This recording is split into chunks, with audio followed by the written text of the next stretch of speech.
Excited to share some things with you today.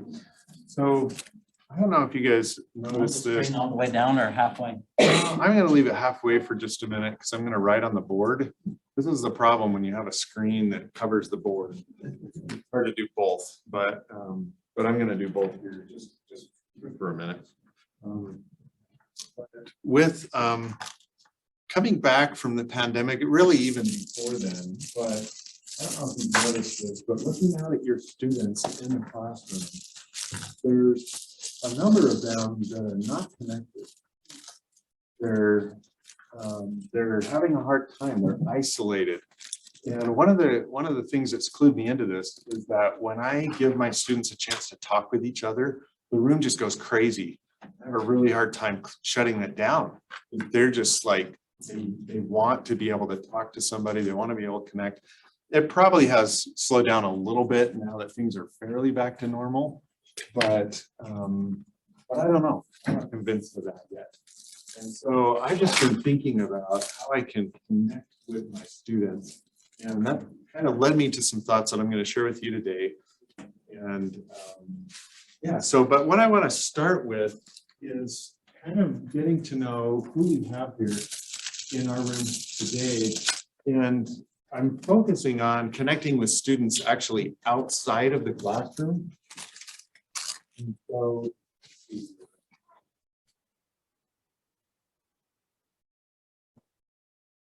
so I wonder if you could just briefly share your name, what classes you teach, and kind of give us a sense of the size of the classroom.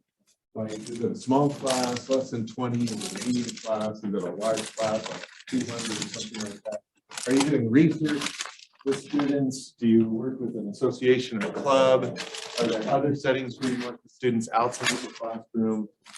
So just really briefly, maybe just share a little bit about that. And I'm just going to take some notes on the board here just to get a sense of who we have here today. Like, how are you interacting with students in your job? And let's see, Kirk, maybe start with you. We'll let Sam finish your bite, then we can go around this way. So I teach a variety of classes, everything from a senior capstone seminar with 12 students to World Civ with 150. Okay. And All everything in between. I have hired individual research assistants.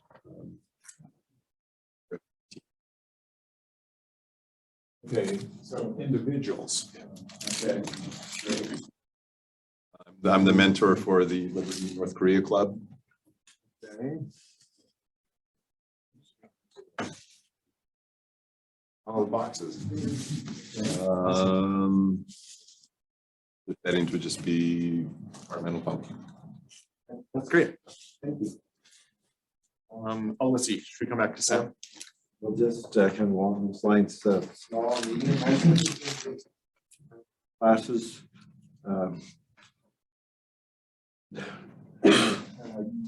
Usually with my research, students usually smaller individual students and work in different projects with them, and I'm not about association. Everybody work with associations at the college level, so.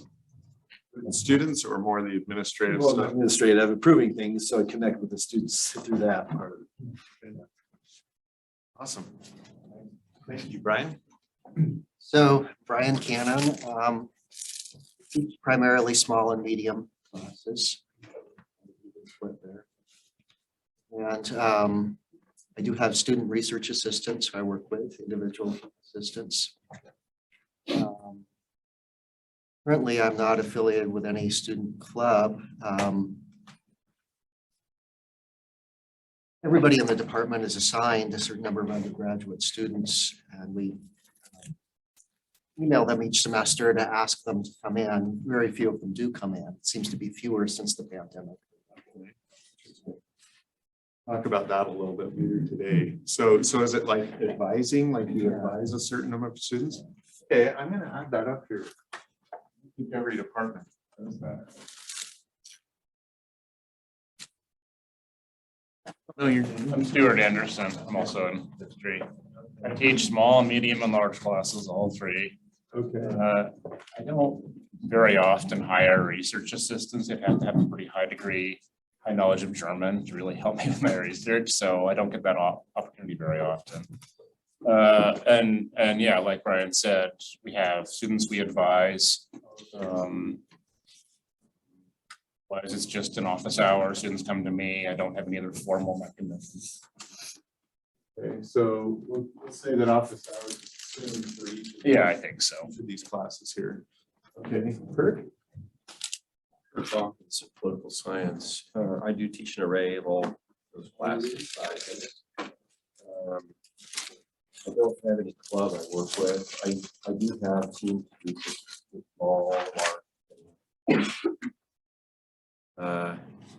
outside. In better years, I would invite them over to my house for ice cream.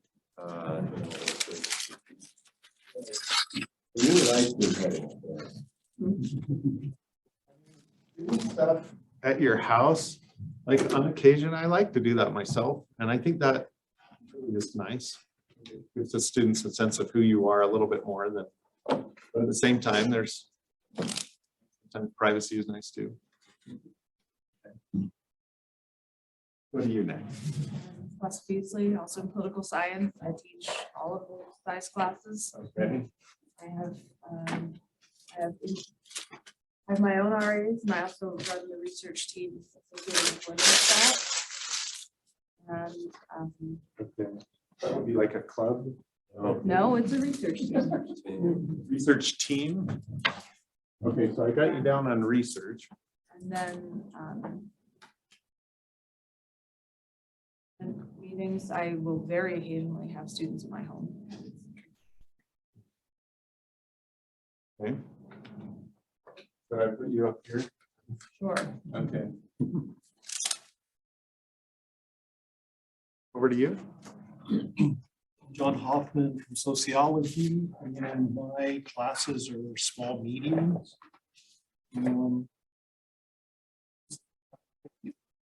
More of that, I just kind of fall off on that. I don't know.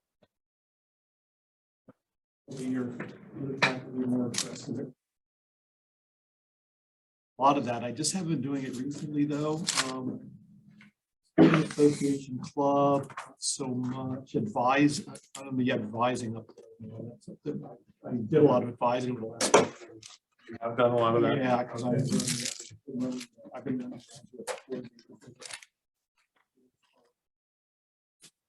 Students over my house, but it's been long.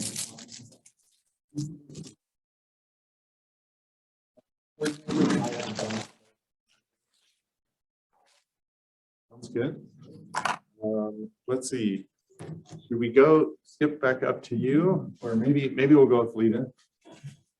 We'll circle back around to you, just kind of answering these questions to get to know, what's the environment that we're working in? In what ways are we interacting with students outside the classroom, in the classroom and outside the classroom? Anyway, Lita. I don't teach, but I do have an advisory role with the DCI students who are hired to do our DCI work. And that's an ongoing little experience. And then I have various students coming to my office for one-on-one advisory opportunities within the college and outside the college. This past semester was very cool, but I was in the classroom with the civil rights seminar students, so I spent that entire semester with them, creating those relationships and sharing stuff and learning a whole lot that is outside. Seminar and study abroad. Yeah. Our study abroad folks are gone right now. They're not here today. They're on study abroad. We're all jealous of them. Okay, thank you, Lita. Dave? Small and medium upper division courses. Definitely team and my own assistants as well. Nothing in student association or club.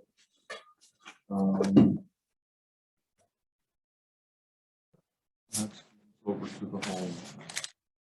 Just never go golfing with you, Dave? Colleagues do, but I'm just curious. Isn't trying to keep some degree of distance with students, so. Follow that approach. Well, we'll talk about that a little bit. Spencer James, School of Family Life. I regularly teach all of those. I mentioned that Student Association have lots of research teams with students going.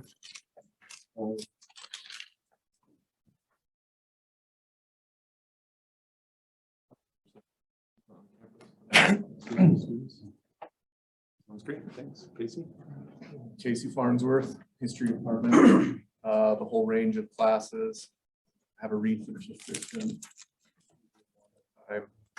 I'm Family History Club advisor.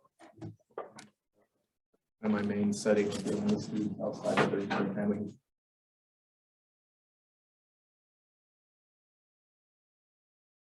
How many go? Where you go? Post-COVID, it's kind of been a little bit of a resurrection club, so it's getting better.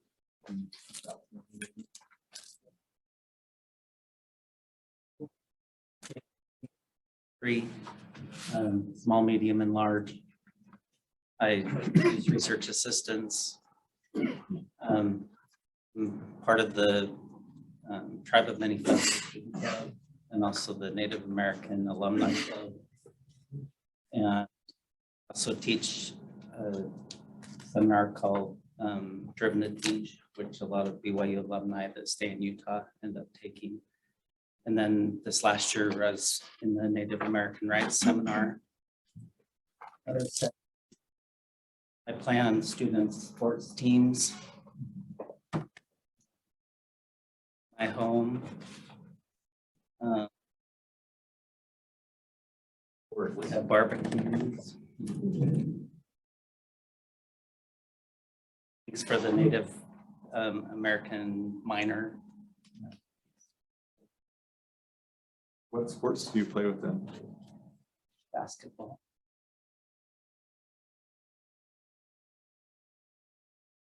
I'm Melissa Jones. I'm in psychology, and I teach small, very small classes, so graduate student classes with 6 to 8 people in them. And then I also teach medium classes, 30 to 40 students. I also I have a research lab with about 10 to 15 undergrad and graduate students that I meet with regularly, work on research with. And I have my students and my research assistants over to my house almost every semester.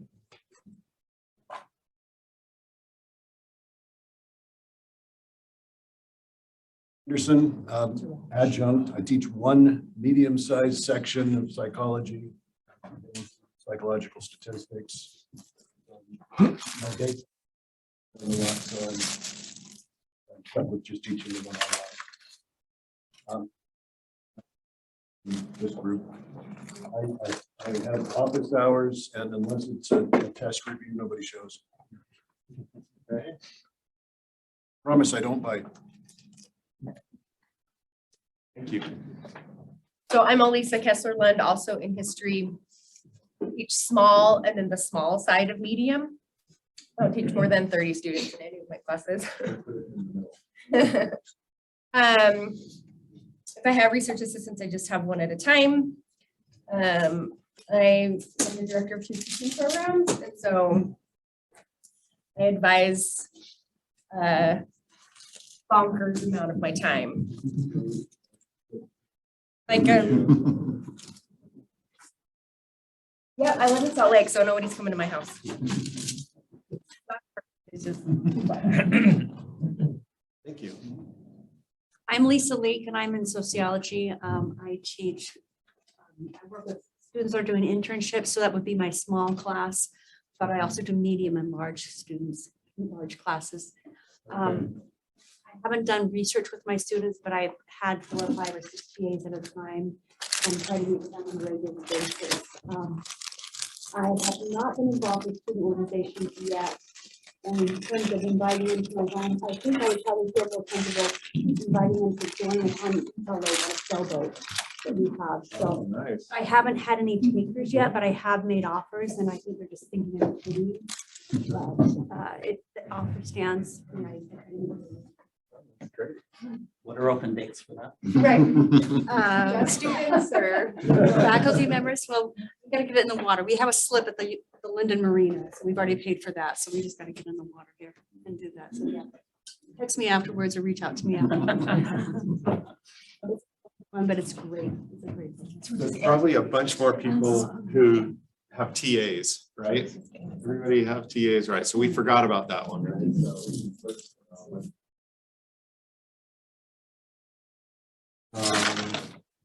Yeah, do you want to introduce yourself? Things here. Okay.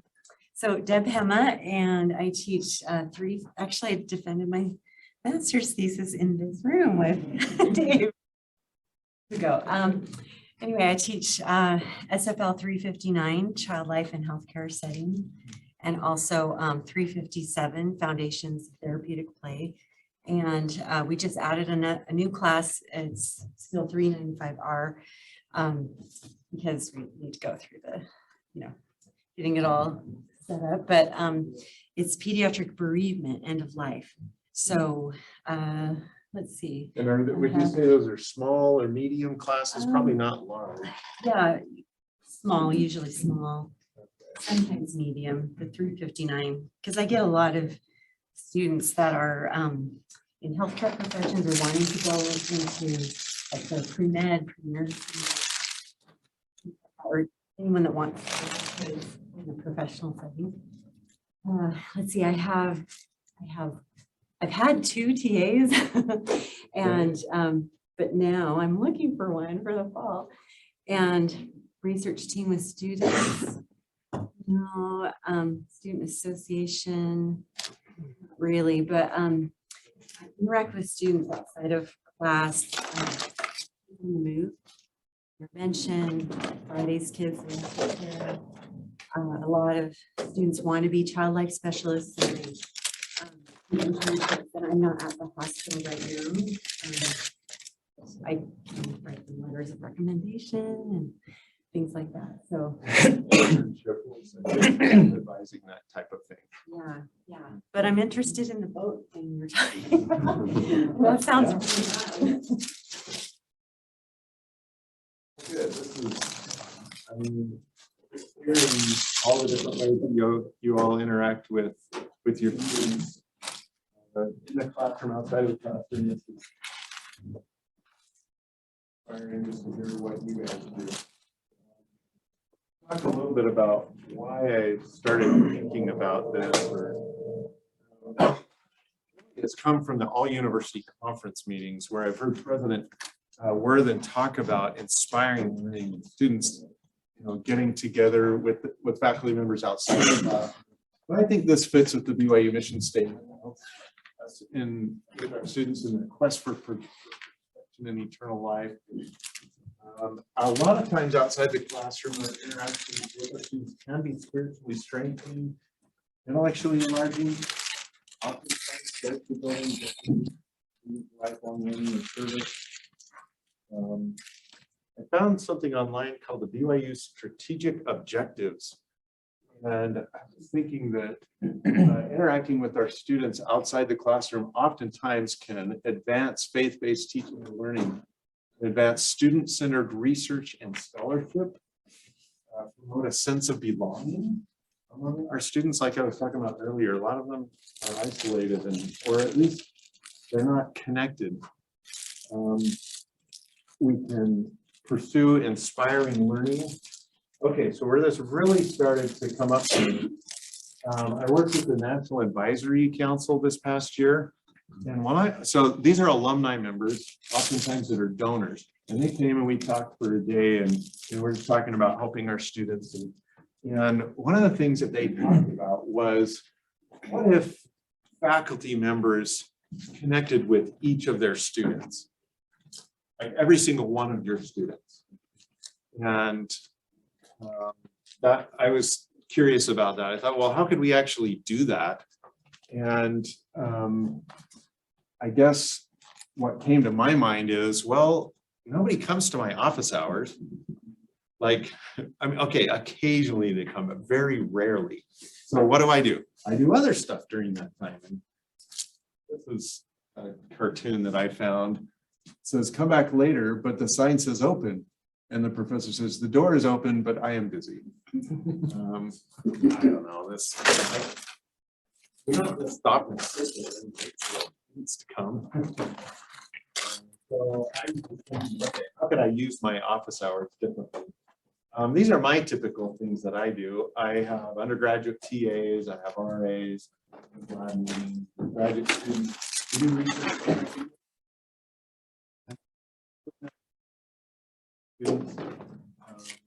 I often have an end of semester welcome party at my house. I try to learn my students' names. Do you guys know about the BYU app with the flashcards? So just when you're in line somewhere, just flipping through my students' names. But again, office hours, that was one that I just thought, no, maybe I could. come up with more. So during this past semester, I invited my students, like I didn't just post office hours on the syllabus, but I said to my students, okay, I would love to meet with you. And so please come to my office hours. And halfway through the semester, like nobody had come still, right? So then I said, hey, this is a standing invitation. Please come and talk with me in my office hours. And I kind of emphasized it. And I also was, you know, looking for students before and after class, trying to connect with them. And I had a few come, and that was great. And the last 2 weeks of the semester again, and by this point, I knew that I was giving this talk. And I was like, how can I get my students to come to my office hours? So I'm like, you guys, I really would like to hear what you're planning to do after graduation, or if you're going to graduate school, come talk to me. I'd love to just hear about it. And then some more came.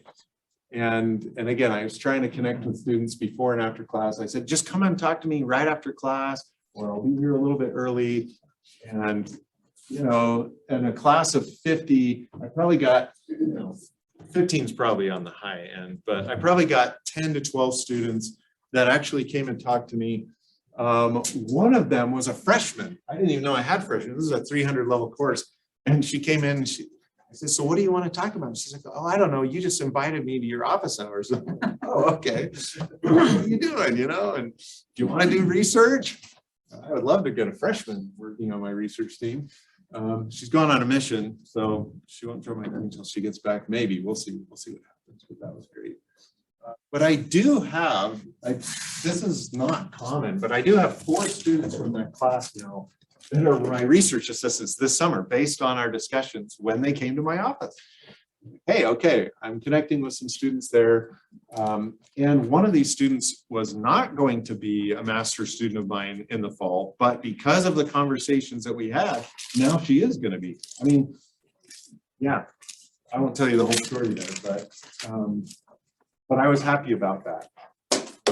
And then, of course, every once in a while we get these awesome emails from students or something saying, you know, from a year or years ago saying, hey, I'm getting married. I'd love to send you an announcement. This is someone from my research team. And of course, it wasn't because of efforts that happened this semester, but I consider that a success. A couple others.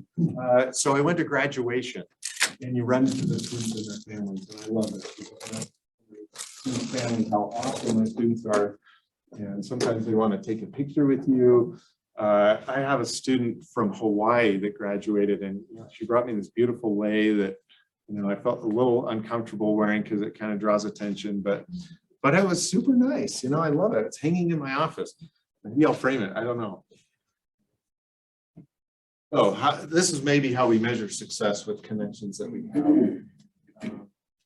So we have a lot of departments here. Actually, I thought about writing your department here. How many do we have from anthropology here? Nobody from anthropology. Okay, they're probably out working with students. Econ? We got a few from econ, right? Oh, we don't have any econ either. Well, we're gonna have to do this for them. Life, I know we have a few of those. Okay, geography, history, Bunch from history. Good job, history. You guys are becoming better teachers by coming to this conference. Poli sci, have a few. Psychology, social work, sociology. Anyway, I just made a list of different ways that we connect with students that we ready. Clinical supervision, I think Melissa, you brought that up. That's a great way to connect with students. Add an observation here. Yeah. When you're talking about graduation and knowing students' names, interesting, because I never know how much students feel like they know me. And I just don't know. Class, how do you get to know? If they've had a class for me, if they've had 2 classes for me, they really feel like they know me. I don't really know them. If you have any thoughts of how to that imbalance. Well, I teach online courses, like I teach a 200-person online class, so. They know me because I've listened to 12 hours of me talking about them. Yeah. Okay. I think this is the question. This is the challenge. Okay, so I guess I'll give you a specific invitation here today, but I hope that you'll be thinking about, okay, how can I connect with these students, and maybe it's only a few students in those classes, in those environments, so that are harder to connect with them. But even if you connect with one student, you could change their life. You could help their life. I was talking with somebody about this lecture, and they told me about a professor who this was in the 90s, I think, who would go with their home video camera and they would film all their students. And they were in like a 400-person class and say, tell me one thing about you. And then this professor would try and learn their names from the video that he made. And I don't know if you do that today, but maybe Zoom or something like that. But getting to know their names, I don't know. We'll talk about some other things. Well, actually, let's see here. So I want to take a few minutes. Well, time is going fast. We want to end a little bit early here too. Maybe we'll just take 5 or so minutes to talk with the people around you. And part of me wonders if we should, like all the people who teach large classes, maybe you guys talk with each other. How do you connect with those students? But I wonder if we could take a few minutes, talk with some other people in the room, maybe 2 or 3, and just take a few notes. Like, what is it that you have done? What efforts have you made? What's worked for you? What hasn't worked? That kind of thing. Do large class people want to meet together and want to talk together? Yeah, we did do it. Okay, just talk to the people around you. There's the guy in my old ward that told some story about the same guy. I never have more than. And that's the one. So we're here. All right. You throw me back, so I'm just like, oh, shoot. And I'm always tempted to kind of ask him, Nice to meet you. what did you learn from his class? I don't know if he remembers any of that, but he remembers that. He remembers that experience very well because he told me. Psychology. It's Medium to small classes. Does anyone use, when I taught adjunct in the business school, I have a feeding chart. I have 420 to sometimes 300. I use the seating chart. Get the base. When I did the MBA class, that was only 30 students. I don't normally make it up. I don't know if anybody else. When I taught Civ in, my announcement, I did try to learn other names. And I required them to come in groups and meet, had at least some face-to-face interaction. The problem is, see a student, I know you, and it always takes me like minutes to and the opportunity. The question I get asked is, how do you do I it? do it 5 and How do you do it? I just want them to have them give me some personal information. I have my TAs cut out.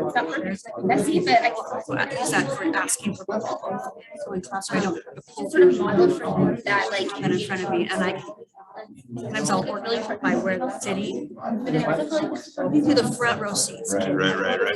Okay, I got that down. Go to the back end. Trying to figure something out, but it's just an effort. I also feel like then they're comfortable in my home. They feel comfortable in their home. One big way that I do Undergrad, I would think. And then maybe notes on the card. That's member admission here, we talked about that. Lakes that I cannot. Yeah. That was some learning that as a root for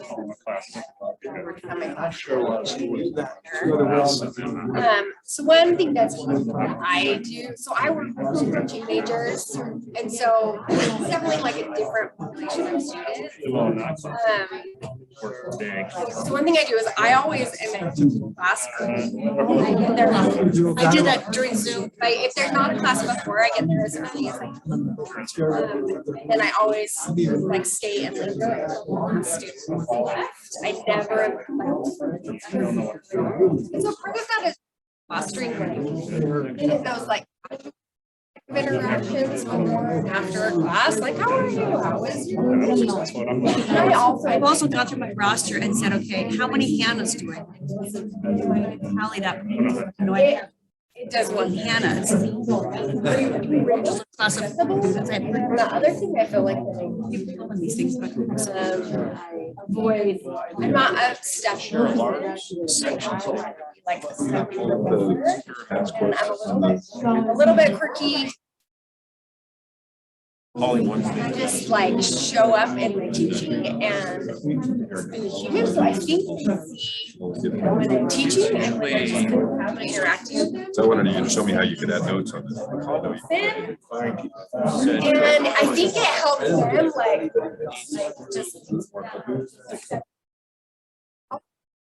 a lot of times, so they are like up, but they feel like once you've got Still a few that might come. To meet with the TA, I'm gonna give the inaugural. I mean, there's just wrong with happy professor. Especially when you're treating teachers, you're going to go out. I think that's not very big. So I we're chatting after chatting. Something, I have a question. That's in the middle of class. I answer it. Like, that's what they ask them to talk to them where their head is at. And until that's answered, they're not being supervised. I also feel like that validates it. Save it. if you have them come through. I was kind of shocked because in the past, we've only done it. That would work. Yeah, I think Two of our methods. it's like he was, we had groups come here. Yeah, that was the only way to manage the big Class, yeah, that's. I was just telling her that it's small, it's kind of like a small class. I do that for my smaller classes. And I'll confess that I'm kind of mixed about it. Yes, I do see more students, but so many of them are really just doing it for the grades. And I guess trying to connect with them, right? I don't make it too many points, so if they decide not to go. Yeah. Yeah. Is that what you're saying? My husband has a boat. Do you let the students know that? Yeah. Have you guys talked about it, but I don't really push it. I probably should say, here's a sign up for it. I mean, I would certainly. otherwise, I guess I could go through AIM and look at it. I just won't do it. It's a tank, it's a D8. Is what it is. I think that's, 6. that's almost it of it. It's a tank and it's solid. I mean, it's not the same as. I mean, I do it if it's like, if they're 6 and I'm in the morning. So how do we change the culture about hours? I don't know. Good question. A colleague of mine said, and I have to more often, higher ed is the only sector in which the consumer decides. Exactly. I mean, I get up on my soapbox and I say, you are paying money to learn from world-class experts. They're behind the door. I want to talk to them one-on-one. Why wouldn't you want to do that? And they don't. And I don't know. So that guilt doesn't. It doesn't help at all. I've offered. It required that. Well, that's the only thing to tell me. I mean, as you want to research, talk about. Only been experience, got the numbers up. Student. I think myself, I didn't go to the office hours very well. It's not turning. It's just not, it's not part of the culture. They're, trying to get it. Yeah. So that's the trick. I like that. I reach out to them. No, I feel like. That's why they always think you can't in class. Yeah, I know, right? Holy. Intuition. But then I also. They like doing office hours. You don't have to go across campus. Some of that, yeah. Jump on it. Yeah, they say, can you do Zoom? Sure. Yeah.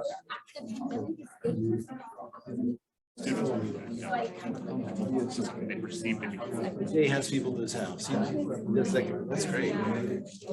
And Jeff Shumway does his Asado. Lecture you give them. I mean, since I have to do a lot of advising, I can Study from show. It's really good on. come at my classes. My classes will have.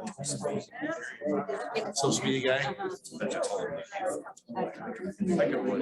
That kind of I helps. think helps to have an insight. Not everybody can do things at night. Yeah, right.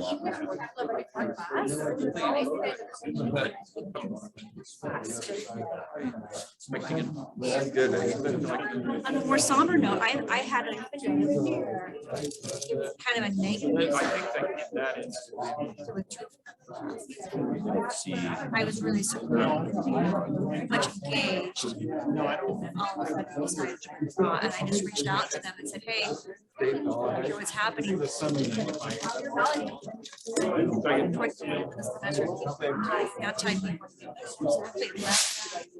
Instead of want to the entire semester. If I have a student. Maybe just telling the student. They tried this last year. I mean, this is what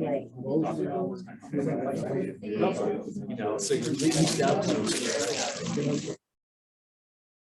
Also. Failed the class.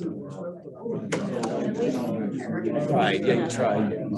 Sadly, could still. So I emailed her, she emailed me back. No, something's happened. You don't know what it is. Back to class. I don't want me to feel bad. Yeah, this makes me feel so much shame. Yeah, I'm like, come back. And it was so great. I find that letters of recommendations are really good for students. If you say, I don't. It's also true. It's an unpopularity contest. That's a good idea. That's interesting to be about that, yeah. How many of you've gotten those letters? Can you write me a letter of recommendation? Like, I barely know you. Okay. I have a little form I give them if they requested it, and that's the first question I ask. I said, "Am I the best?" Okay, 1 minute, guys. 1 minute to wrap up. Yeah. Like I might give a little extra incentive. Discussion section. Because they have more discussion section. Right, right. Good stuff.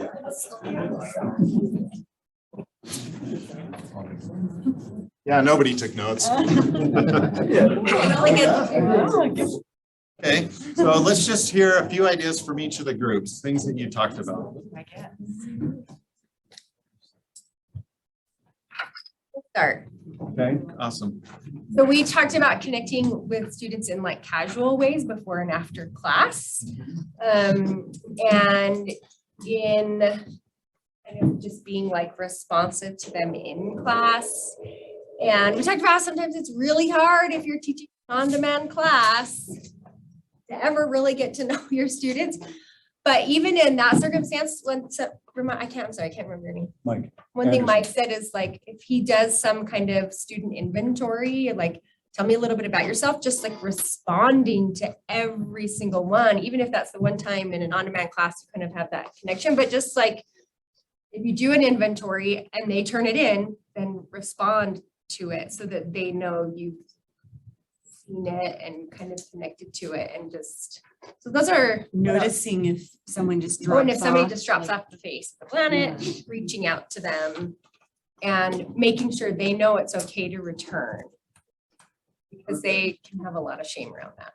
And I think I'll just add to that, if that's okay. I think I'm really passionate about mentoring students, especially female students. I think as an undergrad at BYU, I wondered if I could be a professor and be a mom and, you know, have a family and all of that stuff. And so one of the things that's important to me is having students over to my my house and sort of, because I get asked, like, how do you do this? Or does your husband work? Or what do you do? Do you have kids? And just for them to see the nitty gritty of it and see that, you know, sometimes my house is a mess, but I had you come over for waffles, or and just to model for them work-life balance and possible career options.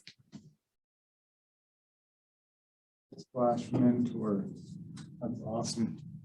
Okay, let's go this way. So I guess there were kind of two groups in the back there. Any thoughts you want to share? Our spokesperson. Some of the same things that have been mentioned. One of the things we like to do is on early assignments, like the first exam or paper or something, is to write some comments that will bring the student to you. So for instance, if they're an open major and they've written a good exam, I might talk about their aptitude and ability and that they should come see me because I have a major for them, you know, or something like that.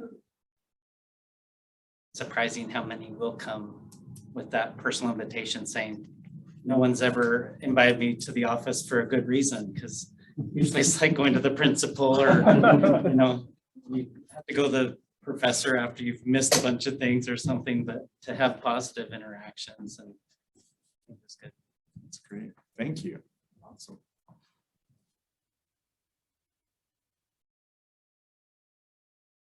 We talked a little bit about sort of the role of authenticity.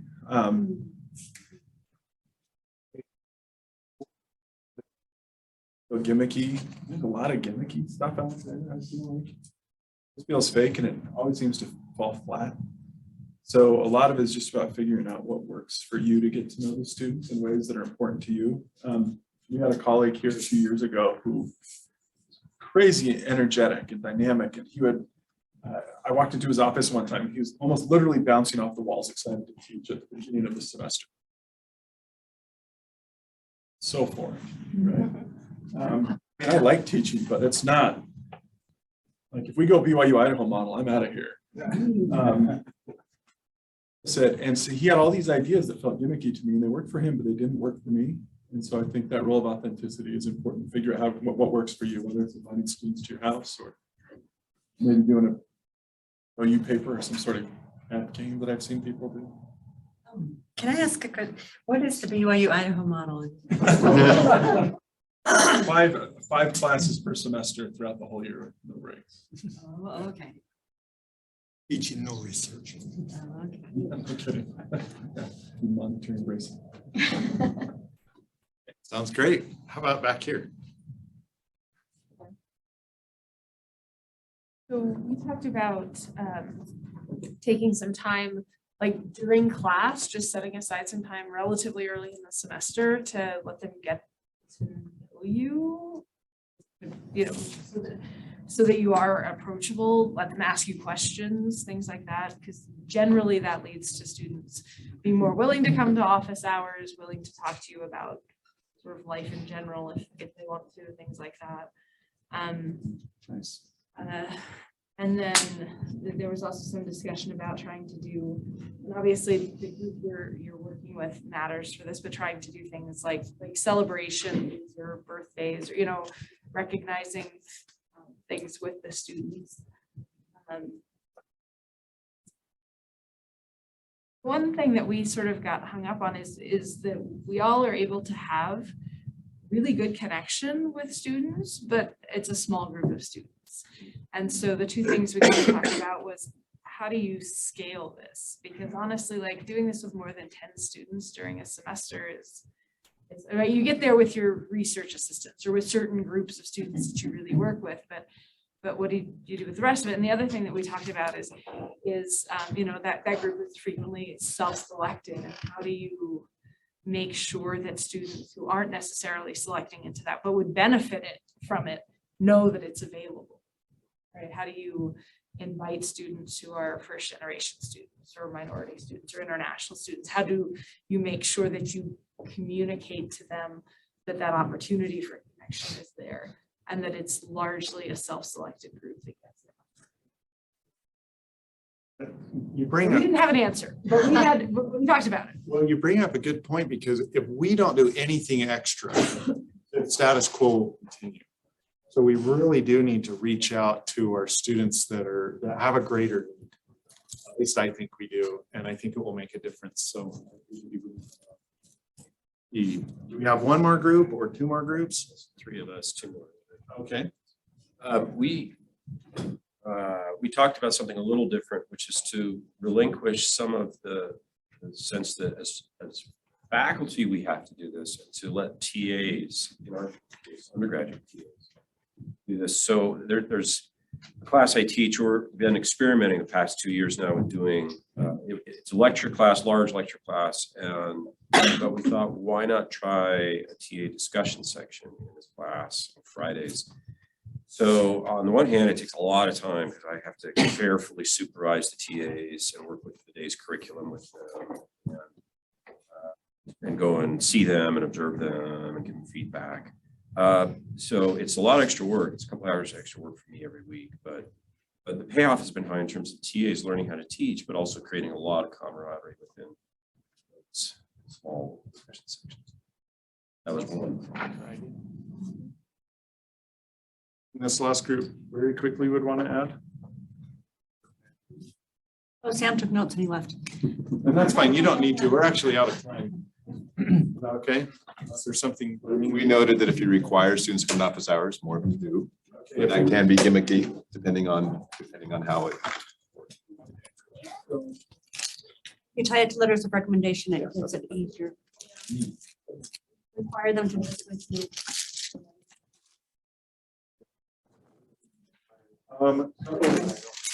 I got from other people that aren't here. Lee in social work says, show up when you're invited to student organized events. Joe Bryce, one thing he does, his class ends at 2 on 10:45 or 10:45 on Tuesdays. He says, we're going to the devotional. Anybody that wants to come? That was pretty cool. That just gave me a lot of ideas. Let's see. One of the that he emphasized is, I'll go to this like third point here. I always communicate to students that social science research is application of compassion, vehicle for effective social change, help students see intrinsic value of research. He basically, I don't know, he doesn't have students come to be on his research team to get stuff done. He does it for the students, like, come be on my research team, and then he gives them tasks that will help them to develop rather than help him get a paper out or something like that. I kind of do a different model, but anyway, ask for volunteers for any given project you're working on, regardless of skill. If they're interested, take them. Okay, what do I want to say here? Just cautions. There is a power differential between us and our students. We should acknowledge that. And we should be cautious, not meeting with students individually, or if we are individually, if we can leave our door open, I think that's wise. If there's other people in the office, that's great. Just be careful. Don't do dumb things. Anybody who has a travel policy, traveling with students, even of the same gender. So what do I want to do? My invitation to you is to fill your office hours with students. And I don't know if you require them or invite them. I don't know how. Do it however you want to do it. But get them there, get to know them. And I hope you take at least one idea from this workshop and implement it in your teaching to connect with your students. So thanks, everyone.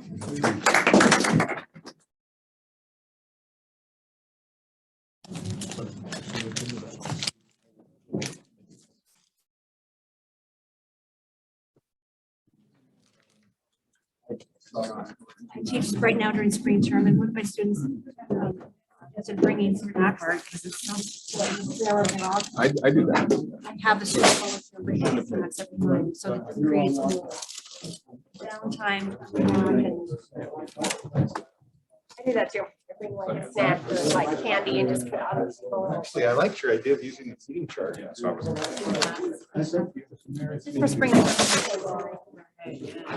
Yeah.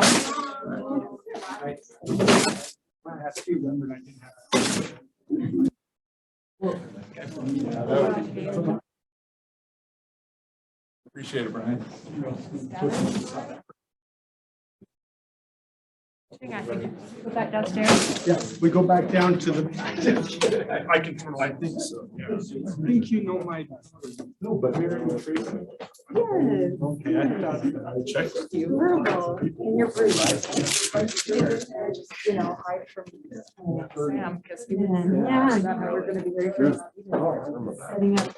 Just for the sun.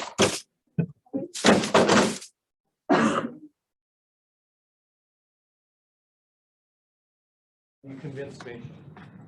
For the hard, water. I got it.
Good area.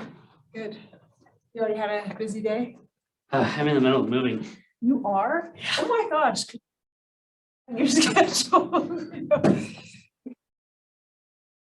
I'm moving down closer, down Okay. here. I'm moving in with my parents to save money. Oh, that's right. That's right. So You we're up told in me Lehigh that. and then we're down Okay, here. got it. Yeah. Hey, guys.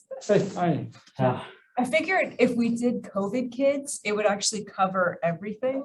We talked about another anxiety. True. Get a little bit more. So it's not. Is it?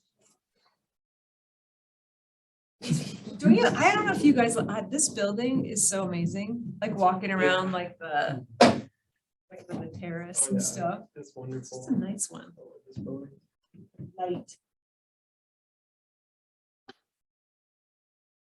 Structure. I am.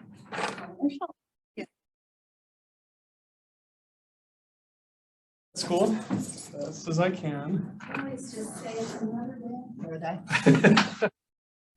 As long as the voice isn't too sarcastic, right? It's another day. in paradise. There you go. Dr. Birmingham, I think we're slowly taking over the clinic with. You know, you can Michael and call me Shelby. Wendy now. Okay. That feels weird. Okay. I told Wendy. Shelby that the other day and she was like, no. It feels weird, to me, but I appreciate that. That does mean a lot. No, it is something, it's funny, like, this is a church example, but there's a guy, he's like maybe 10 years younger than me, and he keeps calling me Sister Taylor, and I was just like, dude. I could tell it's like a thing of respect, but it makes me feel super old. Like, So true, right? yeah. Like buds, but you know. A young men's leader like that, like I was like, Brother Young is like, call me Scott, please just call me Scott. Got it, Scott. It's funny though, there was this, my friend's mom, very idiosyncratic lady. Teaching and learning, or the portfolio? No, not portfolio, the Duolingo. Oh, yeah, the computer went down. And I was like, come on, like, that's just her rule. Oh, well. I'm in.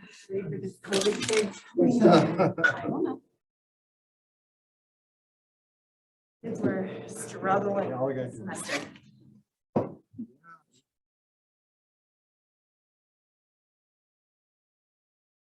Having a hard time striking the balance between compassion and regulation. Cracking the whip. Exactly. Yeah. I wanted some good advice on like how to do that. Yeah, for real.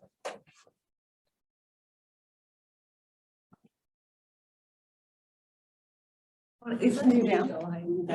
Okay, because I've seen like all these pictures of people and Freaked me out a little bit more than I was freaking out about. what's your name? I'm Ashley Fraser. Hey, good to meet you. I'm Emily Taylor. We're all here from we're all learning how to teach for a psych for a doctoral program. Yeah, what do you teach? I'm in school family life. I teach child development. Gotcha. 10, are big, Yes. are big like freshmen, sophomore. So Hey, I took that back in the day. That's a good one. Yeah. they were struggling. It's just so, I mean, to go back 5 years. Like, you said for full only.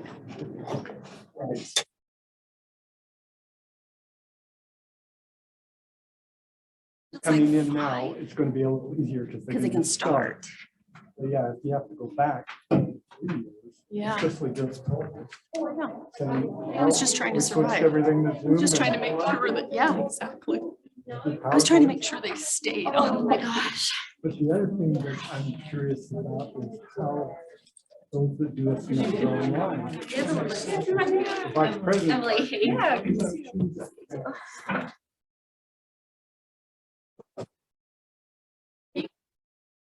Did you get the snacks?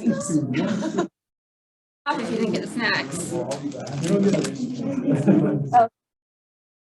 We just got here. For the teaching. Oh, yeah. I I throw it back. I'm just like. That's a nice. That's good. I'm glad you guys are here. Is it really low? Because it won't come up. Yeah. Are you still 2 years. I saw, there you go. You're good. Dissertation. So then, what are you doing? Questions? I'm actually a licensed. She was talking about how. I'm so looking for my teacher class. That's funny. I just went by your. Women's studies, and I have a lab meeting. I remember the cool adults. Yes.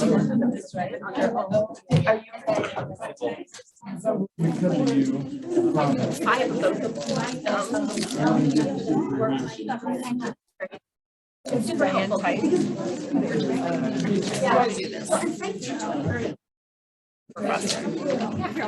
She's really interesting. She. Oh, it's. I know. She started in fellowship. She's a speaker.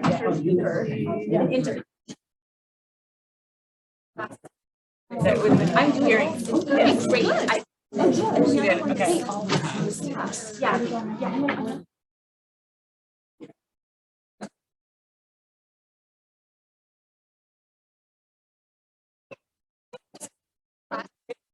It's coming. You said that, or do I have it? You need to send it over.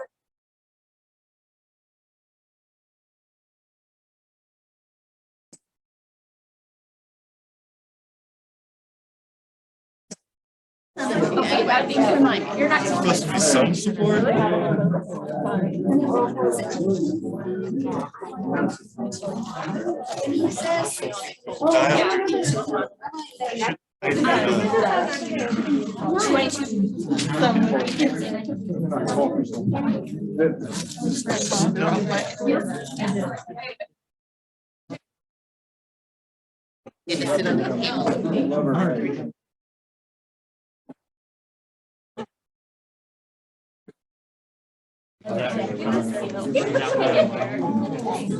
Should we just jump in? I guess there's nobody. How about you? Good, I got 10 years.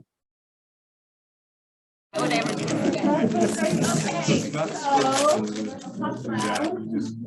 So we're a little bit short on time, so I just want to make sure we hit on everything.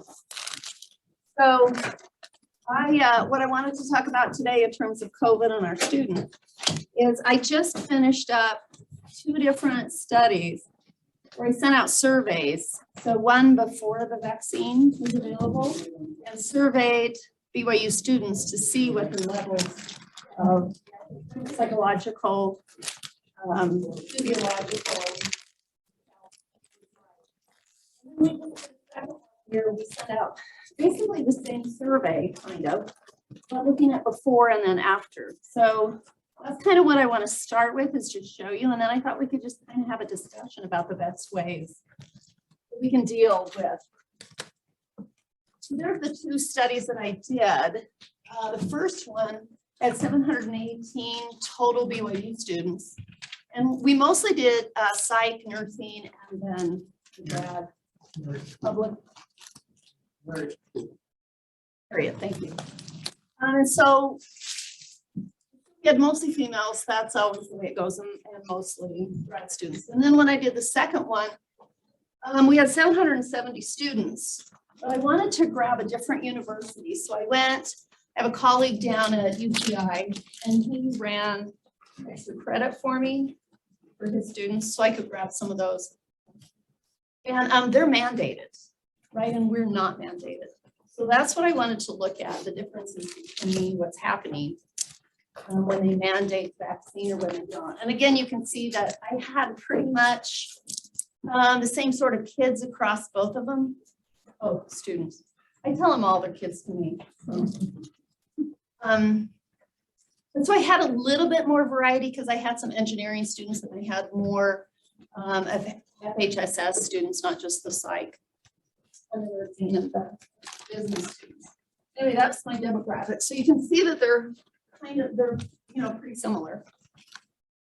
Okay, so this first one, what I found was that most students felt a real lack of control over what was going on in their lives.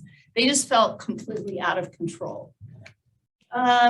Most of them were angry about having this lack of control in their lives. They 88% said they were either very stressed or highly stressed, very extremely stressed or highly stressed. And 81% that said they were lonely, which makes sense because they just left this whole situation where they had all this social support. Most of them were depressed. Over half of them said they had not periodic, but they at least a fair amount to often crying spells. And that was really probably of everything, that was the most, I don't know, heartrending to me, you know, because I don't like to see kids crying. I hate when my kids cry. And then that ability to just get going and doing what needed to be done. So most of the students reported that that was a problem. Most of them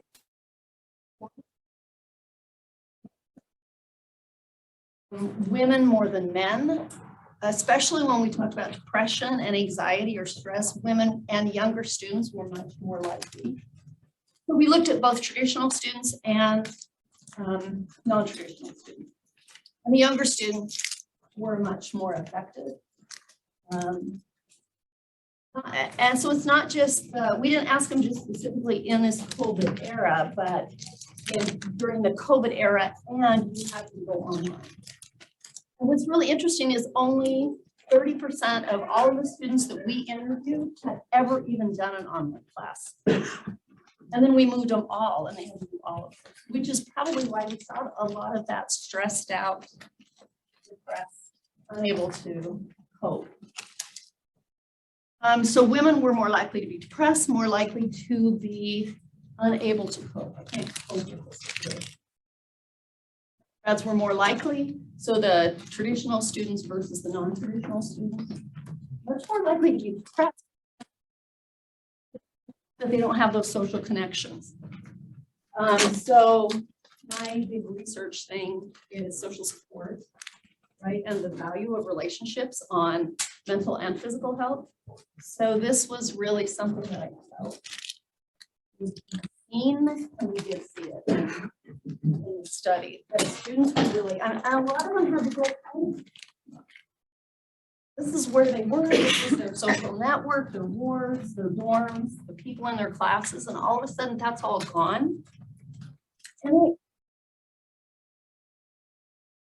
you know, for these guys, this is like such a time of growing and becoming your own person, and now all of a sudden they have to go back to where they were a kid again. But also they indicated that that was problematic for them and contributed. Yeah, so that was a problem, they said, and many of them, and I didn't grab the numbers before I went up, but about 70% of them had to leave and go actually back home. So we saw all of that. I also looked at their physiological health, and we asked them about things like appetites and exercise and sleep issues. So over half reported that they were having trouble with appetite, they couldn't eat, probably going back to being stressed and upset. They were having sleeping issues. Most of them, well, so for the sleeping issues, 73% said that they were having restless sleep or unable to sleep, and almost 20% of those said most of the time they had sleep issues. Oh, and of the students who had tested, who had gone in and tested, only 5% of the students had ever gone and gotten tested, which I was amazed at. I mean, I really would have thought it was higher than that. Was it really hard to get tested back then? I think it was less than, yeah, less easy than it is now, or the first time I had COVID, I could hardly get a test until I showed up at the hospital. That's true. You had to have someone that you could say had COVID before you were allowed to get a test. Yeah. And that was right in that time zone. So that would be it. And we did ask them how many of their family members and their friends had been tested as well, and it was very low. Oh, so the other things we asked, I got that, it probably should have been over psychological, but for those students in this first wave that we did, they were more worried about other people contracting than they were about themselves. And that might just go back to that whole idea that, you know, teenagers and young adults think they're very vulnerable, right? This isn't going to happen to me. I drink and drive because I can do that. I mean, our students don't say that, but generally that's what college students say. So not most of them, but more of them were worried about someone else, not about themselves. And again, there we go. Women were more likely to have sleep issues, and they were more likely to have poor appetites, and they were more likely to worry. So women were the ones who were seeing those things. Okay, so here's the good news. Sampled at BYU, which was a little over 600 because the others came from UCI. 92% were vaccinated, which is better than the university is saying. It was like 76, wasn't it, for the whole university? I included faculty and staff. Oh, it included everybody. Okay. Well, of our students, 92%, we were thrilled with that. We really didn't think it was going to be that high. 93% at the mandated university, so UCI, and 92% at BYU. Those numbers, it's supposed to be 93 and they're at BYU. Now the nursing students were at 96, almost 97% vaccinated. And you know, at first I thought, well, that makes sense. And I know there was a lot of kickback in the media with healthcare workers not wanting to get. So then I was like back and forth, but my colleagues who were in nursing said that actually what could be driving that is that this nursing students couldn't do their practicums, so that might not be the right word, practicums. They wouldn't let them into the facilities to do the practicums unless they were vaccinated, so that might be part of that. So then we asked them, why did they get vaccinated? Why did they do it? So most of the students said they just wanted things to go back to normal. They didn't want to have to wear a mask. Oh, look, I didn't put that percentage in there. They wanted to protect loved ones or other people. So going back to they were more worried about others than they were about themselves. We're still seeing that sort of thing. Okay, this was the fascinating part. But they trusted the healthcare experts. Most of them did. And when we're getting so much crap in the media about whether we can trust anybody or not, 62% said they trusted healthcare experts. And almost 62% said they trusted the research. Only 15%, 16% said they trusted politicians. And we broke that down into the Trump era and the Biden era, and it was pretty similar. It was about like 16% on both sides, trusted one or the other. So I think that, I'm moving right past you, sorry, Bruce. I think that things would go back to normal and I didn't have to wear a mask. I mean, that makes the most sense to me of what students just wanted to get back on campus. And the students that we actually talked to said, I just want to come back to campus. Like, I'm so tired of not. So I'll take the vaccine. It will let me come back to campus. And so that I don't have to wear a mask.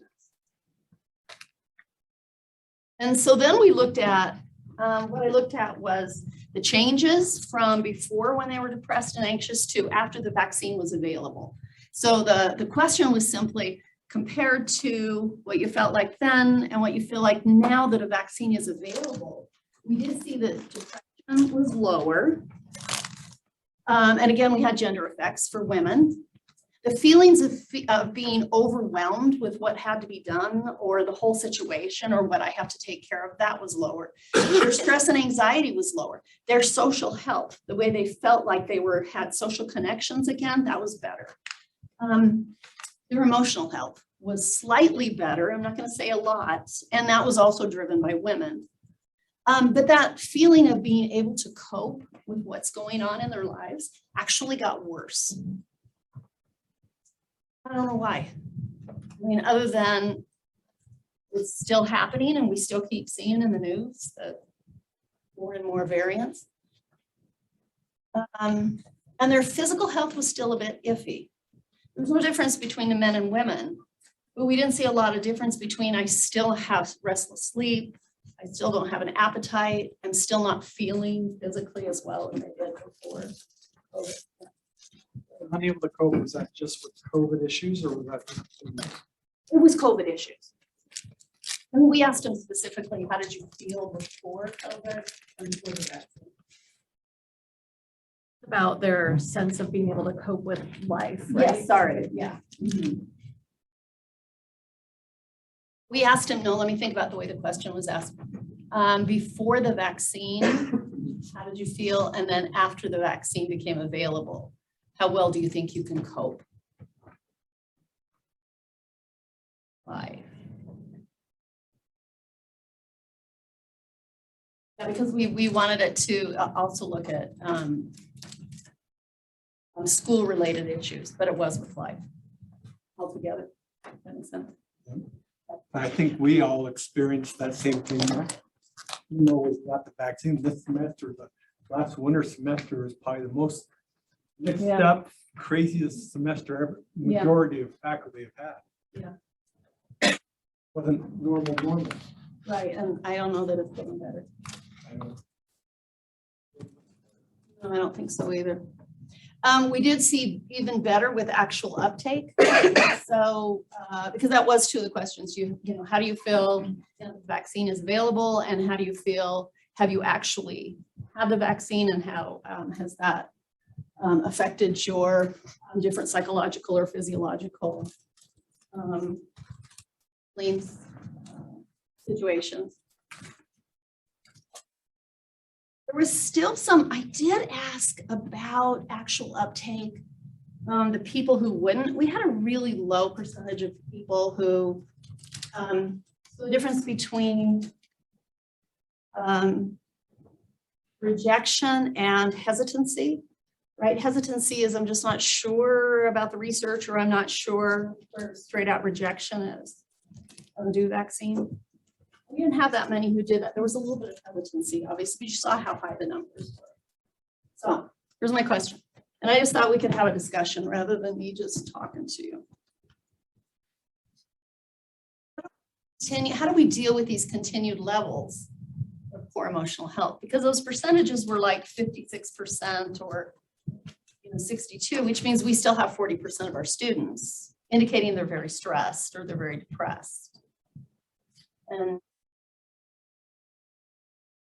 did put that up because we are seeing, are you seeing it in the classroom? I guess that's my next question. Are we still seeing it? I am. Yep. So how are we seeing it and what do we do? Because I'm not standing up here giving you the answers. I don't know the answers.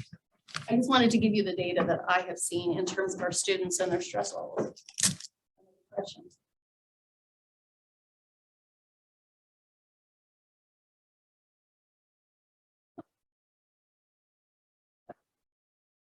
I have a comment that might be kind of controversial, but I want to see where other people are at with it.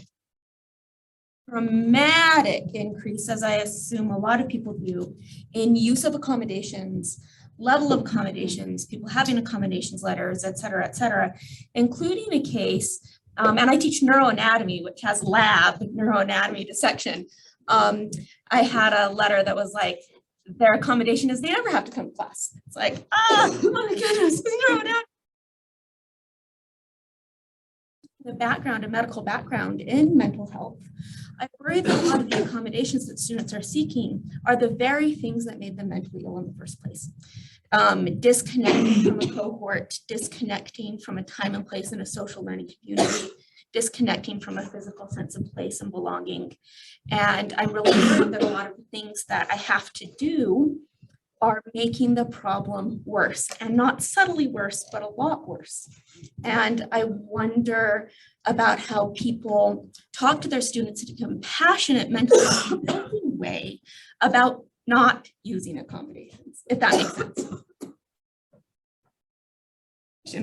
So yeah, I think it's really tricky because there are federal laws that mandate accommodations. And I know that the uptake that we're seeing is part of a nationwide trend that's longer than COVID, but has certainly been exacerbated by COVID. Anyway, and there's lots of kind of difficulties. We've tried to address this in the FAC, and I actually met with the director a couple of times. But I think there are some spaces where there's room for negotiation with departments if they identify particular classes where, like, you know, the normal accommodations, like this negotiation can happen, but I think we're still faced with the challenge. And I like your point that these actually might be worsening some of the problems.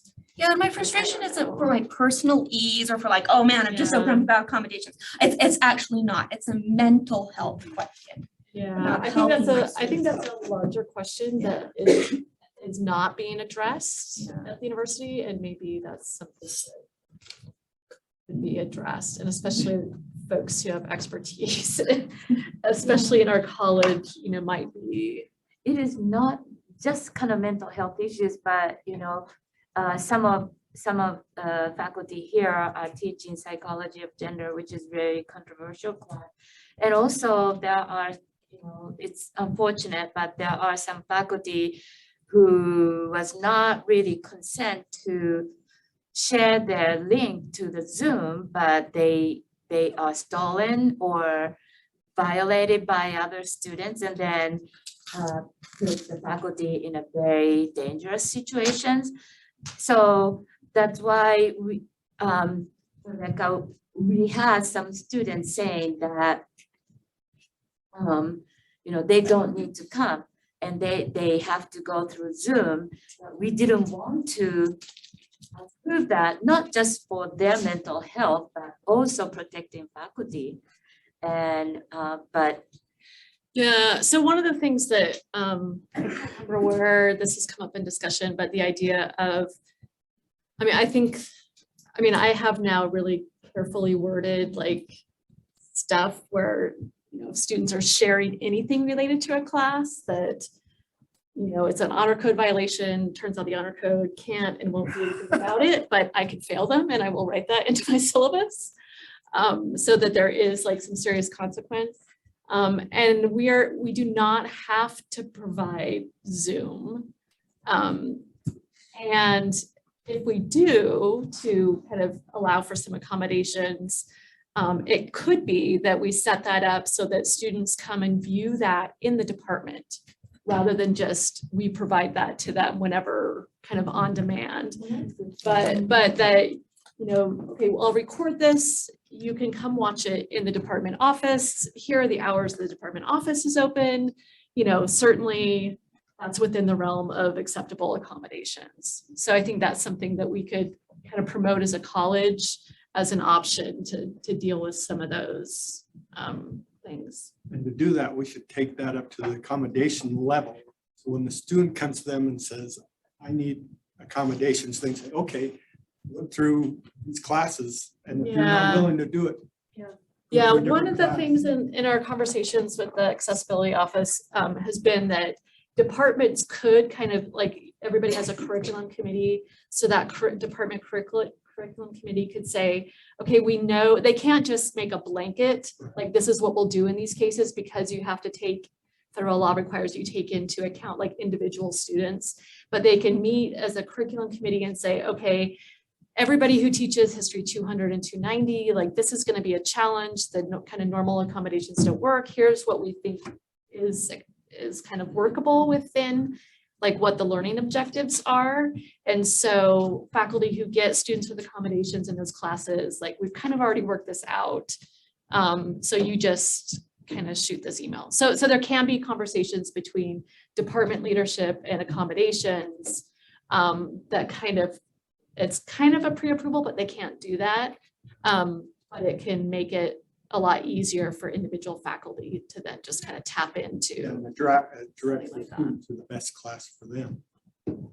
Yeah. Or away from a class. Yeah, they can't do that, actually, but. Can't do what? I'm sorry, I didn't hear. They can't, like, every student has to be able to take any class they want. on campus. So is it not a reasonable accommodation that we say you can take this class online through our online section instead of in person and just watch? I don't know about that. Yeah, because it seems like right now we've developed online classes for almost every course we have, and it seems like I would hope that a reasonable accommodation would be like, okay, then you don't take this level, this section, you take this online section. I think that is something that can maybe work out with the accommodation. I think that would be okay. Our 306 is not online.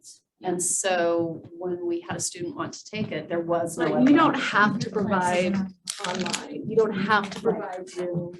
You don't have to like exactly meet exactly how, I mean, there's a process of negotiation, but what can't happen is we can't have faculty say, I won't do this. I refuse to kind of deal with this. There has to be negotiation. And there can be things like, okay, that's fine if you need leniences with attending class, we'll record them, but you have to watch it in the department office. You can't just have access to that. I like that idea. I think, or the accessibility office. I think we should all push for the accessibility office to be responsible for that. That we send the accessibility coordinator the link and they're responsible for. Yeah, I wouldn't do that. Oh, really? They won't do it, and they're not. So I'm a little bit confused. So I had a student, same thing. I have to have the accommodation where I can do this class. And so the accommodation office was telling me I had to provide Zoom, but you're saying I don't? You don't. Recording or something. There can be some negotiation. So, and you can make a case, and there's kind of like, it's outlined as kind of an onerous process that doesn't actually need to be that onerous. I mean, I think they do that to scare partly. So there can be a negotiation. You can say like, actually, this is key to the learning objectives for this class. I can, here's the way that I can handle this. And that can be something also that the department can help negotiate. And again, like if this is a class that like every student who's a major, is going to have to take, then it's probably within the interest of the curriculum committee and the department chair and associate chairs to kind of figure out, okay, what could options look like? So the class that I teach does have an online option, so it's okay to refer the student to a I don't better fit? know. I don't know about that. Okay, just check up. What I heard was more like what you said, that I think it was you who said, or Melissa, like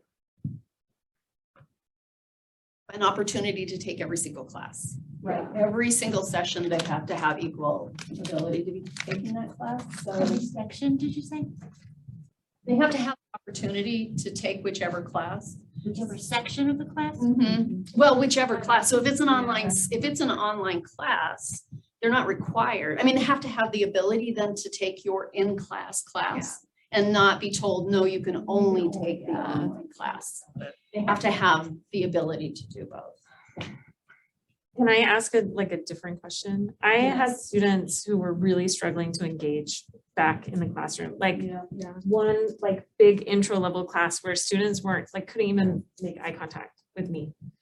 And I would tap dance or whatever in front of them to try to get them to look at me. And they really struggled with, and I almost felt like I figured out how to do it all online on Zoom better, live online, and get more student interaction than being back in the classroom again. And that's something that I'm really struggling with. I don't know if people have done things successfully coming back in the classroom again to get students to engage, because I really struggled with that. My husband again.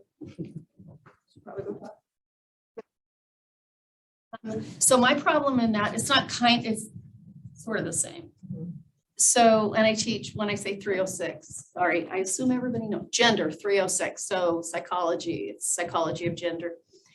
And we know this, right? We teach this, they're always kind of excited to be there because it's very discussion based. And we talk about things that sometimes they can't talk about in other places.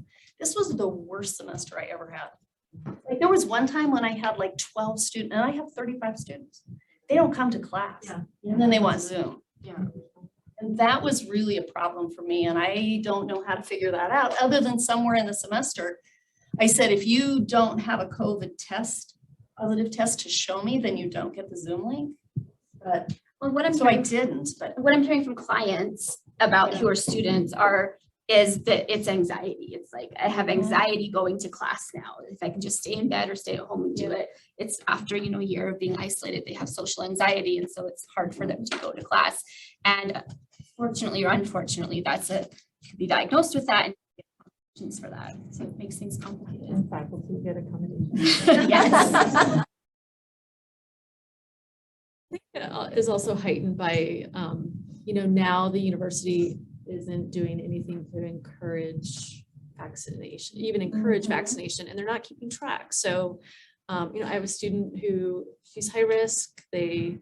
Both of her parents died of COVID, and she's high risk. And then like all of a sudden there's no mask mandate and like nothing. And so, and then we're not empowered. So, for some students and for faculty, like not knowing the statistics on, okay, what percentage of the university population is vaccinated is really a big deal, because we've got to make, it just ups the level of anxiety. Like, I don't know if there's like 40% of, incoming students are going to be vaccinated because there hasn't been a big push. And so I don't know how you convince the powers that be that, just keeping track of some of these stats can make a difference in kind of anxiety levels, and for students and for faculty.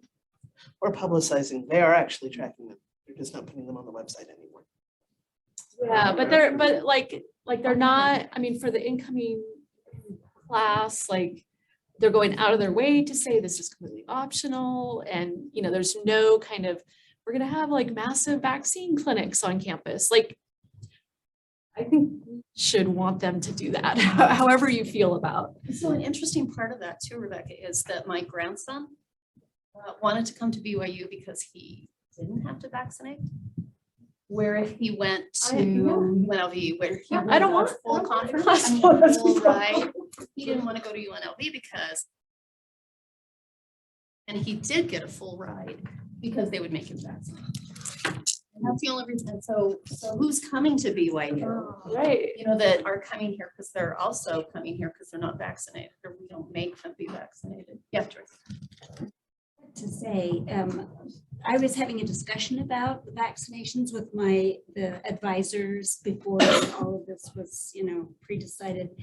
And they said, but BYU asks if you're going to be vaccinated, but they don't demand proof. And they said, just puts yes, because they don't want to have the university following up or forcing to wear masks or something else. And they also, even in telling me that, they didn't see that that was a problem, that might be an honor code issue to lie about it. But they said everybody just says yes. So we don't really.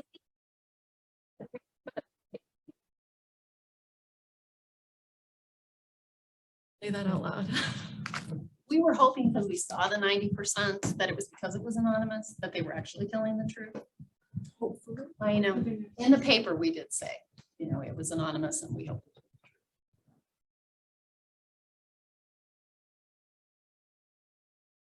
Just to answer, maybe I'm kind of double. I think one of the things that I try to do, especially with the question of, they're coming in and they've been so disengaged or isolated that it's harder for them to re-engage and they're anxious about it. Part of that has been, for me, is trying to normalize the experience. And so just kind of starting up the class by being able to kind of highlight some of this typical issues that everybody may be experiencing. And so this may vary because with the program, we have smaller classrooms. So I don't know how this works for bigger, but even just kind of throwing out questions, how many of you are feeling like this, and see when people are comfortable. So the more, because I think there's a difference in how people respond when they think they're the anomaly. Like, I'm the only one feeling this, I'm anxious, everybody seems to be cool with this, but then you ask a question, there's like 12 people stand up or whatever, however you kind of do that. And then you can kind of just talk about that and how we can help each other to move through that process. So that's been helpful in trying to just normalize, because everybody's going through that differently. So that's been helpful. So that's one way. And I think the other way that I've handled with accommodations, especially because I have a clinical mental health, and so sometimes that means students are coming in for therapy. We can't do that. And so part of what I've done because of the smaller, well, usually like 40 students and maybe 5 accommodations. So every time I've gotten a letter that a student has an accommodation, I meet one-on-one with them to just be able to get a feel. And we come up with a contract. This is what we're going to do. This is how I can accommodate here, or how do we negotiate? But that has also given me a room to like explore. This is why they're, so for example, if they have anxiety or depression and they want to do all these things that look like it would just feed the anxiety and depressions, then we can talk about the pros and cons. And maybe as we look at the cons, what are some ways that we can kind of help navigate so they don't, struggle more. And so through that process, then it kind of shows that support and how they can do, how it can support them better. And also how some of the things they think they need may not be as helpful, and maybe even plug in room for maybe professional help if they're not getting any of that, to kind of help them through that so they can do better. So those have been some ways which I think have been feasible for the amount or the number of students that have had that, or the class sizes. So you kind of have to just see how that would work if you have larger class sizes. Yeah, I like that a lot. Meet one-on-one with students, or I invite them to meet one-on-one when I get a letter. And I really like the idea of drawing up like a way it applies to our class document. One phrase or a line of reasoning I use with them that I have had some success with is encouraging students to balance compassion on their present self with compassion on their future self. And that you might be asking for an accommodation in the moment because you're being compassionate on your current self, good, but are you being really cruel to your future self? And that's a balance. And I think by having this conversation with students, I've seen it really effective in some cases. I think other cases it just, flies by. Yeah, and with the accommodations office, like the way the letter used to read kind of seemed to allow for that.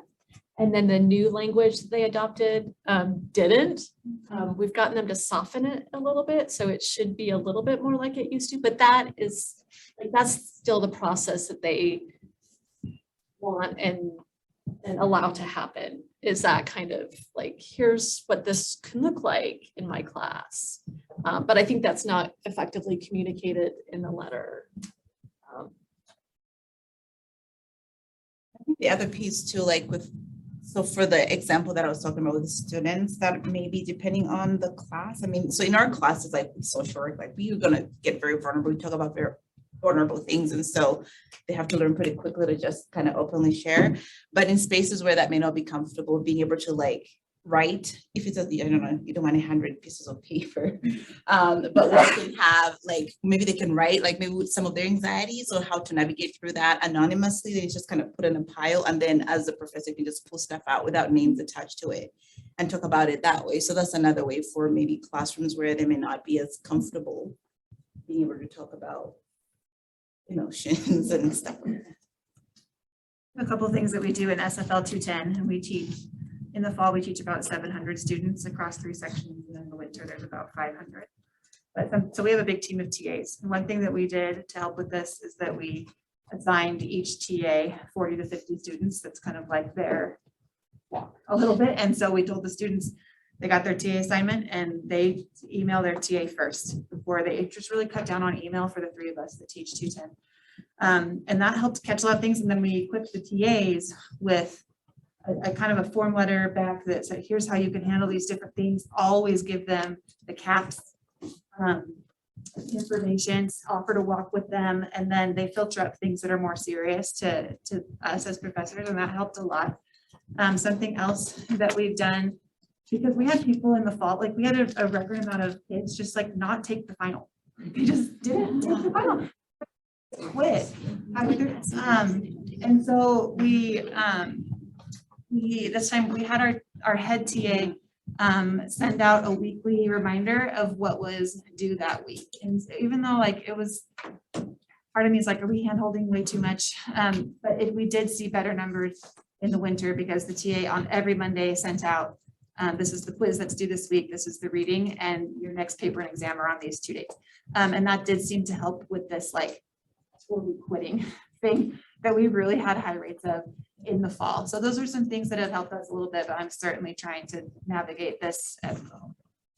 So I love that, and this is actually something we've talked about in the fact too, is kind of more effectively using TAs to identify and like just often TAs have nothing to do, like students will not come see them during their office hours, but if we can help them and use them and be proactive in identifying students who are kind of falling through the cracks or having some challenges.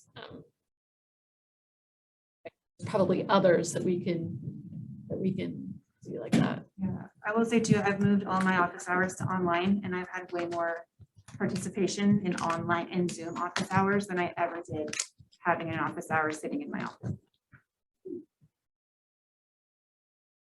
I've used my TAs to take attendance with COVID. We didn't quite know how things are having to pass around a sheet with asking for attendance names. Then I have my TAs enter who was attending that class. Red means they're not present, green means they're present.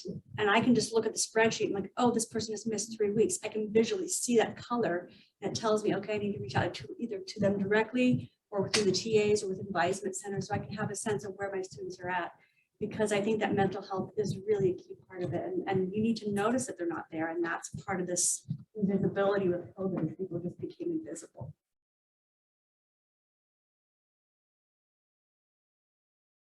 At the beginning of the semester, I always talk about that I am anxious. And sometimes it's, kind of very daunted feeling that I feel.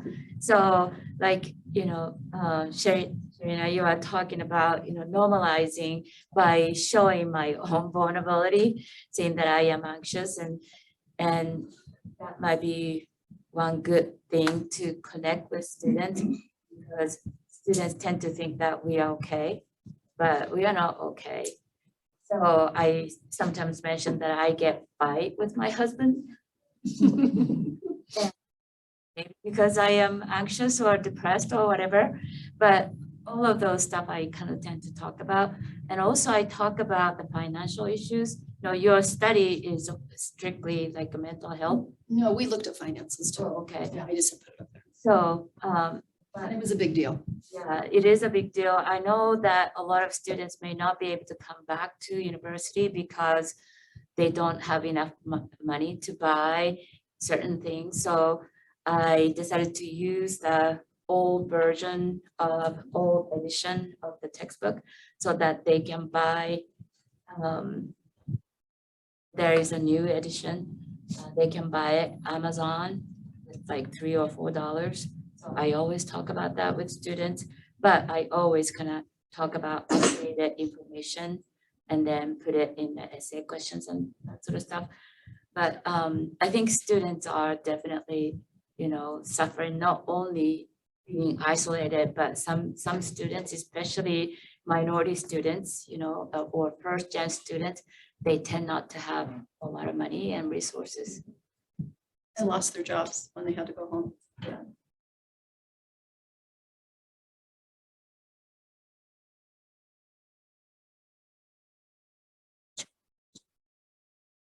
Experience and I've observed when things are videoed and students know that the links are not necessarily secure, they feel less comfortable. In a class like mine, advanced accounting processes, we talk about challenging stuff.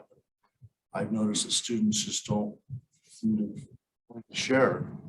And yeah, I haven't tried, I haven't talked to, parent share, so it's more personal, but when we get to the broader class discussion, I've just noticed that those don't go as well. Because, we now have people that are taking stuff and trying to attack people online. Professors, it's anxiety provoking for me. Classroom setting, you get a chance to correct yourself, fix stuff. Next, last time I said this, let's talk about. But when it's video, someone can take an excerpt and put it online and say, oh, look what this professor said. So my sense is everyone is more anxious about the classroom experience when they know that it's being videoed and they don't know what's happening with that video. So I personally find that the Zoom thing is a threat to sacredness of the classroom and the community that's built.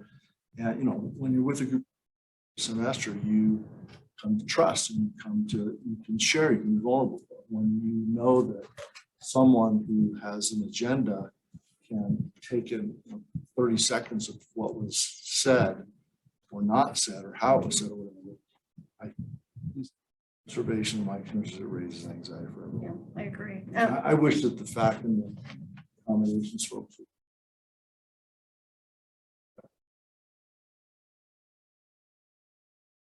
One of the things we talked about with the gender class as well is that we do try to create that rapport in our class so that they feel like they can, it's a trusted place where they can, a safe place where they can talk.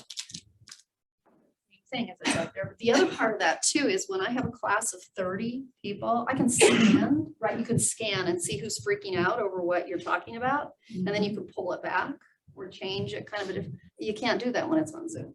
And I don't see the, like here, I don't see it.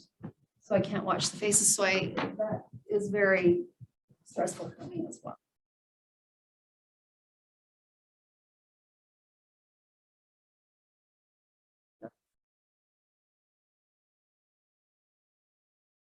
Problem for me too with the Zoom. I really don't like that we can't establish that rapport as well. And I do worry about things being recorded. Like kind of bent over backwards in class. I record it, I show it live, post the recordings, I do all these things and make everything available all day long. And you look at student evaluations and you realize that there's no way to make everybody happy, right? They still say, well, why didn't I have a week to go? Like I did all those quizzes in class for years.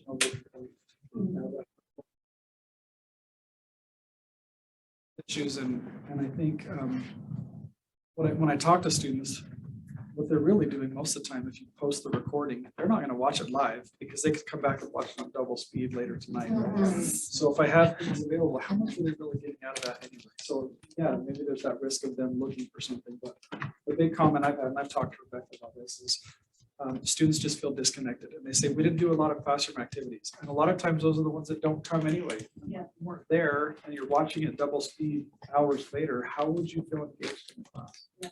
And so I'm totally pulling back for fall, and I'm thinking, what do I do to try and help them? Even in my, so I teach Psych 111, which is almost 200 students. It's hard to get everybody engaged anyway, but I try to do those things in class. In my smaller classes, there's a lot of engagement. There's group projects and all these other things. And that sort of forced some people to come to class that didn't really want to. And I realized that some of them very well because they were always on Zoom. And while I'm teaching, I can't see who's on there, right? Because I'm showing my screen. And I realized that the people in those groups that had, the people that never came to class in person until the group presentations happened, were just very disengaged. And their group said that it was hard to get a hold of them. It was all through email. It just made it really complicated. So I'm trying to think of what I can do to help draw people back to class and help them feel comfortable at the same time. So we just had an experience. We had to push our sewing class online very quickly in March. They said, can you roll this out in April? And we shut down and we were not ready to do that. And we pushed it and we learned a lot and we changed everything. I mean, we learned so much because we were supposed to pilot it in the fall, pilot it in the spring. There were so many things we were just unprepared for. But we still have these students who are like, well, how can you have everything due on this day? Okay, well, we'll push it back to this day. Like everything was due on Saturday. Well, okay, fine. Things can be due on Monday. And if you choose to sew on Sunday, that's on you.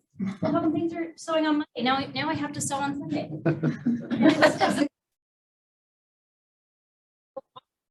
Has been, we have made revisions for the course, and all the revisions are based on what we have found made students successful. And I use that verbiage all the time. We do this because we have found that it has helped students be successful. Whether you choose to do this or not, if you want to sew all day Sunday, that's on you. But we have found this has helped students to be successful. Students who come to class, students who participate, they have been successful.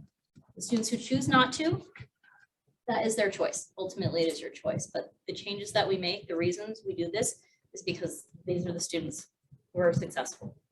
Okay, so there's another thing when you say they choose to come or they don't. I felt like all through fall that they were really using the Zoom for anything. I mean, not because they had COVID,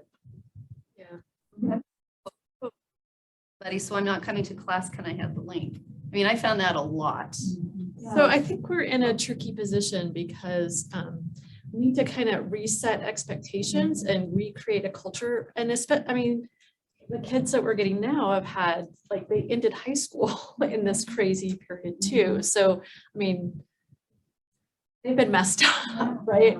But it's hard to do when we still need to be smart about public health. There are still, you know, some challenges along those lines. So, yeah, I think we need the institution, the university, to kind of take some steps that will help us to be able to safely reset some expectations.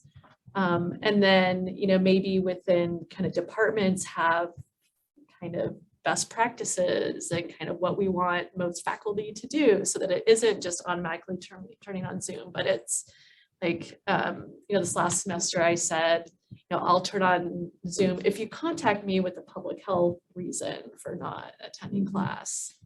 I'm not going to record it or whatever and have to deal with any kind of accommodations that way. But I think, like, watch it at full speed in the department office, like, that it's not just going to be an easy out, that you can disengage, because I think students are used to disengaging, and we've got to create, you know, some practices that require engagement, even if they have accommodations or even if they're dealing with public health challenges. So I'm a student of Dr. Tice's in the teaching class, but as a grad student, it's been interesting to see what different instructors do. And I'm studying adolescent development, and it seems like some of this is about boundaries, like about how much you can push. Like one instructor who's doing stats for us, say like I took a vacation day and I was going to miss class, he actually would not do anything for us. He's like, that's on you. Like, you've got to go figure it out. And obviously, like, there's a different expectation with graduate students, but I thought he really put it like he would not publish the Zoom link for the entire class. I don't know if you guys noticed this with Dr. Baldwin, but it was just like, you had to personally own up to go to the professor, like you're saying, like, I need this and I'm going to be gone on this day. And I think what I've watched too is like the pushing, like people who maybe don't even have accommodations of deadlines. Like, it's just because people have gotten away with it for a long time, there has to be some kind of like we're holding the line. And the accommodations office actually just spoke to us last week. They came in, 2 of them. And one thing that they said that helps them legally is if you write in your syllabus what your policies are and what are the learning outcomes that are dependent on certain experiences. So I thought, like, that's, again, like, you can do that some of it as a department, but I think also like specific classes, like if you're doing, you know, an anatomy class, to do this and like learn anatomy, these are experiences that need to be had, and then you can negotiate. But if you have the syllabus to start with, you have something to negotiate with. And they made it sound like it was possible to talk with them. Anyway, just a couple thoughts. Are we out of time, Bruce? Yep.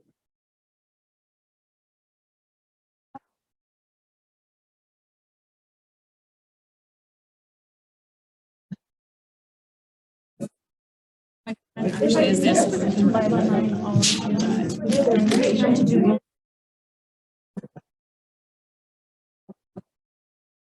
She's, yeah, at some point we have to decide